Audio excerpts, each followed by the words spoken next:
আসসালামু আলাইকুম। খুব মনোযোগ দিয়ে সবার কথাগুলো শুনতেছিলাম, ভালো লাগতেছিল আসলে। অনেকের অনেক ফ্রাস্ট্রেশন শুনলাম কেরিয়ার নিয়ে, কথা নিয়ে। তা আমি কিন্তু আশাবাদী। মানে যারা আমরা এখানে বসে আছি, অনেকে আবার শুনলাম যে বিভিন্ন মাল্টিনেশনাল কোম্পানি থেকে এখানে আসছেন, আমি আর&ডিতে আসছেন। ওয়েলকাম। ডেফিনেটলি এটাও কিন্তু একটা আমাদের জার্নি। তো আমি আমার কেরিয়ার শুরু করেছিলাম 2007 সালে। জাস্ট এমবিএ শেষ করে আমি ঢুকেছিলাম আর&ডিতে। প্রথম আমার যেটা হতো আর কি, মানে ফ্লোরে হাঁটলে আমার হাসি পেত অনেক সময়। আমি শুনতাম কথাগুলো, চিৎকার, চেঁচামেচি, বাকি যে সমস্ত ভাষা তারা ব্যবহার করে ফ্লোরে। তো আমার কাছে মনে হয় এই জায়গাটা আসলেও বড় অদ্ভুত, যে কেমন জায়গায় কোথায় আসলাম কাজ করতে। তো যখন কিছুদিন আমি সেখানে সময় ব্যয় করছি, মানুষের সঙ্গে মিশতে থাকছি, কাজ করতে থাকছি ওয়ার্কারদের সঙ্গে, ম্যানেজমেন্ট স্টাফদের সঙ্গে, তখন আস্তে আস্তে এটার প্রতি আমার ভালোবাসা তৈরি হয়েছে। এবং দেখতে দেখতে প্রায় অলমোস্ট 18 বছর হয়ে যাচ্ছে মনে হয়। তো কেরিয়ার বাকিটা মনে হয় এখানেই যাবো, অন্য কোথাও যাওয়ার আর চিন্তা নেই। তো আমি আমার লাস্ট যেই প্রতিষ্ঠানে ছিলাম সেখানে আমি অলমোস্ট 10 বছর কাজ করেছি, একটা মাল্টিন্যাশনাল কোম্পানি, জয়েন্ট ভেঞ্চার আর কি। তো আমি যখন শুরু করেছিলাম তখন সেখানে মোর দেন 53 এক্সপার্ট ছিল। তো এক্সপার্টদের খরচ আমরা সবাই জানি, তাদেরকে মেনটেন করা, ডকুমেন্টেশন, প্রসিডিউর অনেক ডিফিকাল্ট। তো আস্তে আস্তে আমরা স্ট্র্যাটেজি ডেভেলপ করছি এবং সেখান থেকে 53 থেকে আউট অফ 53 আমরা 48 মানে রিপ্লেসমেন্ট করেছি লোকাল ট্যালেন্ট দিয়ে। ইট ওয়াজ নট ইজি দো, কারণ প্রত্যেকটা ডিপার্টমেন্টকে তারা রান করতো। আমি গিয়ে পেয়েছি ওয়েব প্রসেসে, আমি পেয়েছি মার্কেটিংয়ে, আমি প্রোডাকশনে, কোয়ালিটিতে, সব জায়গায় সেখানে ছিল এক্সপার্ট। তো প্যারালি ছিল সেখানে, মানে লোকালদের সঙ্গে এক্সপার্টটা থাকতো সেখানে। তো আস্তে আস্তে আমরা রিপ্লেস করেছি এবং সেখানে সাকসেসফুলি ফ্যাক্টরিটা চলতেছে এখন। খুবই অল্প সংখ্যক এক্সপার্ট সেখানে আছে, ডিউ টু কান্ট্রি সিচুয়েশন, আমরা সবাই জানি। তো আশাবাদের কথা এই জন্য বলতেছিলাম আমি, যে আমাদের জার্নি যখন শুরু হয়েছে, যারা অনেক সিনিয়র কলিগ গেছেন, অনেক ভালো ভালো ইনসাইটফুল কথা বলে গেছেন, ফারুক ভাই বলছেন, রেহান ভাই বলছেন। তো যখন শুরু করেছে তখন তো এখানে ইন্ডাস্ট্রিতে বলার মতো কিছু ছিল না, মানুষ তখন বলতো এটা আরএমজি। রিলেশনশিপে যান, আপনার ইনলস থেকে বলতো ছেলেটা কি করে, আরএমজি কোথায় চাকরি করে, অপারেশন, তাহলে মনে হয় চরিত্রই ঠিক নাই, সরি টু সে। এরকম মানুষের কনসেপ্ট ছিল, কিন্তু এখন আই হোপ এটা এখন রিপ্লেস হয়েছে, মানুষ এখন এভাবে দেখে না, এতটা দেখে না যতটা আমরা বলতেছি। হ্যাঁ, still we have a long way to go, long to survive, কারণ ইন্ডাস্ট্রি যত চেঞ্জ হচ্ছে। আমরা আগে প্রোডাক্টই করতাম, লুক এট আর প্রোডাক্ট, আমরা বেসিক প্রোডাক্ট করতাম। এখন আমরা অনেক ফ্যাক্টরি আছে, গ্রুপ ফ্যাক্টরি, যারা ফ্যাশন প্রোডাক্ট অলরেডি ঢুকে গেছি, ফ্যাশন মিডে ঢুকে গেছি। পিসেস কম, প্রফিট বেশি, এই কনসেপ্টে কিন্তু আমরা এখন আগাচ্ছি। তো আমাদের কনসেপচুয়ালি আমরা ডেভেলপ করতেছি।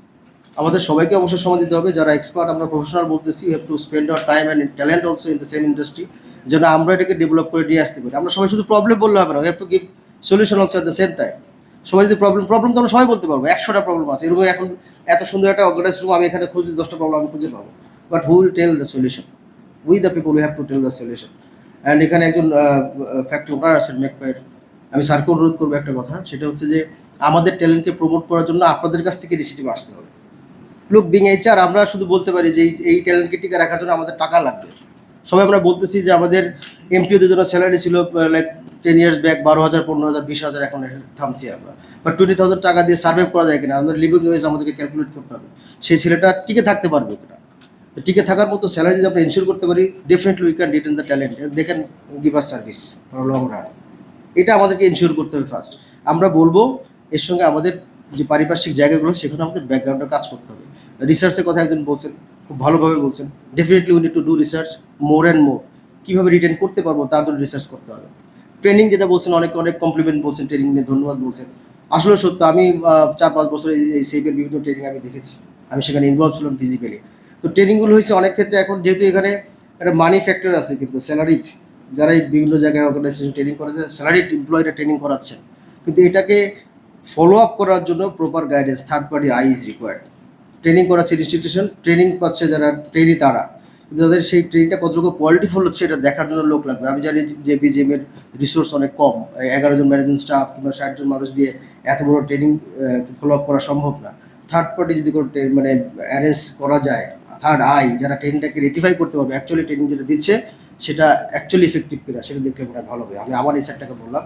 আর এই মুহূর্তে আমি যে গ্রুপ ফ্যাক্টরিতে আছি, সেখানে আমার 2টা ফ্যাক্টরি, গাজীপুর এবং নারায়ণগঞ্জ মিলে। আমার বেশ কিছু মিড লেভেল স্টাফ দরকার।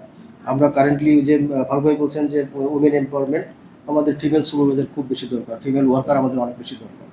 যত সংখ্যক হয় আমরা উই ক্যান ওয়েলকাম। ফিমেলদেরকে টিকা রাখা কঠিন, টক্সিক এনভায়রনমেন্ট বলছেন, that really have to work on.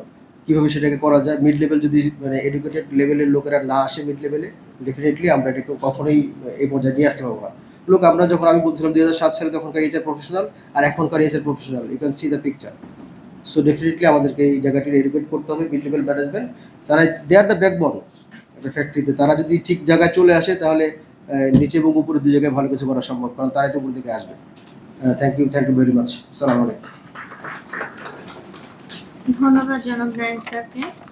এই পর্যায়ে আমি ডেকে নিচ্ছি জনাব যোগেশ চন্দ্র সাহা স্যারকে, প্রীতি গ্রুপে head of HR, group HR administration and compliance.